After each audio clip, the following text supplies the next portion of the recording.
ሰላም አለይኩም ወራህመቱላሂ ወበረካቱሁ። ውድና የተከበራችሁ የቻናል ቤተሰቦች እንደምን አላችሁ? ከኔ ጋር ሁሉ ሰላም ነው አለው አልሐምዱሊላህ። አቡበከር ጀማል መሐመድ ይባላለሁ። የኮምቦልቻ ፈርኒቸር ስራዎችን እሰራለሁ ማለት ነው። ላይክ፣ ሼር፣ ሰብስክራይብ እያደረጋችሁ አበረታቱኝ። የፈርኒቸር ስራዎችን ነው የምሰራው። ዩቲዩብ ላይ ፖስት የማደርጋቸው እነሱ ነው ማለት ነው። እየገባችሁ እዩልኝ ማለት ነው። ላይክ፣ ሼር፣ ሰብስክራይብ እያደረጋችሁ አበረታቱኝ። እሰራለሁ፣ የትኛውን ቦታ ላይ አደርሳለሁ ማለት ነው። ወሎ ኮምቦልቻ ነው የምንገኘው። ስልኬን አስቀምጥላችኋለሁ። እየገባችሁም ሰብስክራይብ አድርጉኝ። ወዳችኋለሁ፣ አከብራችኋለሁ። እንሰጥናለን።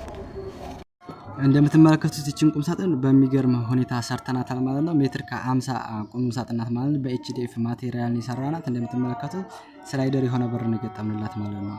ከዚህ በኩል እንደዚህ ሁለት መሳቢያ ውስጥ ላይ ያላት፣ ከታች እንደዚህ ደግሞ ሶስት መሳቢያ ያለው ማለት ነው። ለበር ቦታ ለሌላችሁ በር አሁን ለምሳሌ አብዛኛው ቤት ስንሄድ ቁም ሳጥኑን አልጋው ያልጋው ማለት ርዝመቱ ቁም ሳጥኑን ላይ ያስከፍተው ይችላልና አብዛኛው ቦታ ላይ እንደዚህ ያለ ነገር እያጋጠመን ስለሆነ እንደዚህ ቦታ ከሌላችሁ ተንሸራታች በር አድርጋችሁ ማሰራት ትችላላችሁ ማለት ነው። ወሎ ኮምቦልቻ ነን። የትኛውን ቦታ እያደረስን ነው የምንገኘው፣ የትኛውን ቦታ ማለት ነው። እና እዘዙን። ቻናሉንም ሰብስክራይብ እያደረጋችሁ አበረታቱን። ዋጋው አሁን በዚህ ሰዓት እቺ ሜትር ከ50 ናት። ከጎን እዚህ ጫማ መደርደሪያ ያላት፣ ከውስጥ እንደዚህ በሮች ሁሉ የተመቻቸናት 65000 ብር ነው እየሰራናት የምንገኘው ማለት ነው። ሜትር ከ50 ናት። በቃ ቆንጆ ናት ማለት ነው። ለአጠቃቀም ለሁሉም ነገር ቆንጆ ናት። እወዳችኋለሁ። ቻናሉን ሰብስክራይብ አድርጉልኝ።